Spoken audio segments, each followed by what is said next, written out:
नमस्कार दोस्तों, आज के हमारे इस वीडियो में हम आपके लिए भगवान विष्णु की एक बहुत सुंदर कहानी लेकर आए हैं। एक समय की बात है, किसी नगर में हरिया नामक व्यक्ति अपनी बूढ़ी माँ और छोटी बहन के साथ रहता था। उसकी एक मिठाई की दुकान थी। वह अपने हाथों से सारी मिठाइयाँ, दही और पनीर बनाता था। जब भी वह कोई काम करता तो बस यही बोलता, हरी इच्छा। जब भी कोई ग्राहक उससे मिठाई लेने आता तो वह मिठाई देते और तोलते समय बस यही कहता, हरी इच्छा। वह कभी भी किसी को किसी चीज का दाम नहीं बताता, बस जो कोई जितना पैसा देता हरी इच्छा कहते कहते ले लेता। उसकी बनाई मिठाई, दही और दूध बहुत मशहूर थी। लोगों से कम दाम लेकर और ज्यादा सामान देखकर भी उसका गल्ला पैसों से भरा रहता था। उस पर हरि की खूब कृपा थी। कुछ समय बाद हरिया की शादी बड़े ही धूमधाम से शारदा नामक एक कन्या से हुई। शारदा और हरिया खुशी से अपना जीवन व्यतीत करने लगे। हरिया बहुत ही भोला भाला और सीधा इंसान था। उसने कभी भी किसी से ऊंची आवाज में बात नहीं की थी। घर में भी वह अपनी माँ, बहन और पत्नी से बहुत ही प्यार से बात करता था। लड़ाई झगड़े का तो उसके घर में कभी नाम भी नहीं लिया गया था। एक दिन हरिया दुकान जाने में थोड़ा सा लेट हो गया तो घर से खाना खाकर नहीं गया। तो हरिया की माँ ने शारदा को कहा कि तुम दुकान पर हरिया को खाना देकर आ जाओ। शारदा दुकान पर खाना देने गई तो उसने देखा कि हरिया कभी किसी को ज्यादा मिठाई तोलकर दे रहा है और कभी किसी से कम पैसे ले रहा है। उसको यह बात समझ ना आई।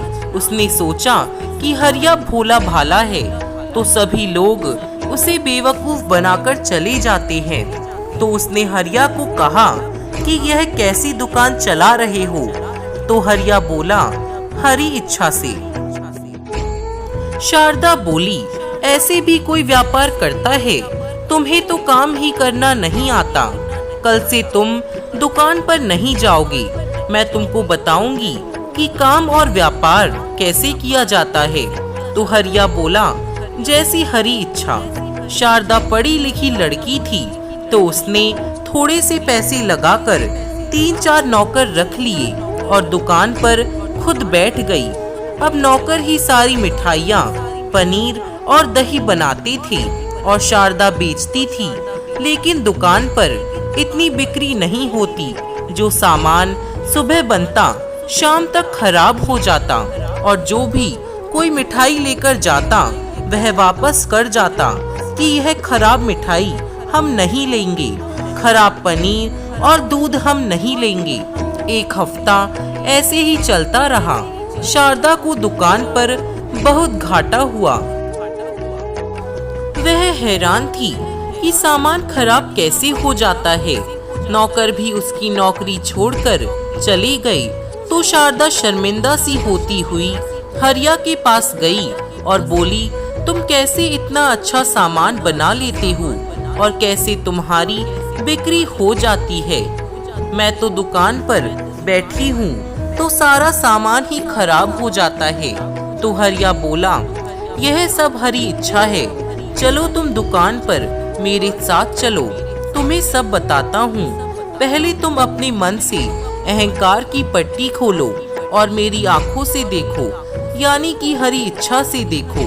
जब वह दुकान पर जाता है तो मिठाइयाँ बनाता है तो शारदा देखती है कि जब वह मिठाइयाँ बना रहा है उसके हाथों के नीचे 2 हाथ और है। जब वह मिठाई तोलता है तो तोलते तोलते उसके हाथों के नीचे 2 हाथ और होते हैं। जब वह किसी से मिठाई के पैसे लेता है तो पैसे लेते समय हरिया के हाथों के नीचे 2 हाथ और होते हैं। शारदा एकदम से हैरान होकर चक्कर खाकर गिरते गिरते बचती है और हरिया से पूछती है कि यह कैसी माया है, यह 2 हाथ तुम्हारे हाथों के नीचे किसके हैं? तो हरिया बोला, जब मैं छोटा था तो मेरी माँ ने मेरा नाम हरिया रखा था। इसका मतलब है हरि आओ, और जब से हरि मेरे पास आ गए हैं, यह 2 हाथ तो उन हरि के हैं, यही सच्चा सौदा करते हैं। मैं तो सिर्फ एक जरिया हूँ, इसलिए मैं हर बात के साथ हरि इच्छा लगाता हूँ, क्योंकि उन्हीं की इच्छा से यह सब काम हो रहा है। शारदा यह सुनकर अपने पति के कदमों में गिर पड़ती है, कहती है कि मैंने आप पर नहीं बल्कि उस हरि पर शक किया है, मुझे माफ कर दो। आज से मैं भी आपके साथ उस हरि की शरण में हूँ। तो आओ हम भी अपने आप को उस हरि को सौंप दें। तो दोस्तों, कैसी लगी आप सभी को आज की हमारी यह कहानी? हमें कमेंट बॉक्स में लिखकर जरूर बताइएगा। जय श्री हरि विष्णु।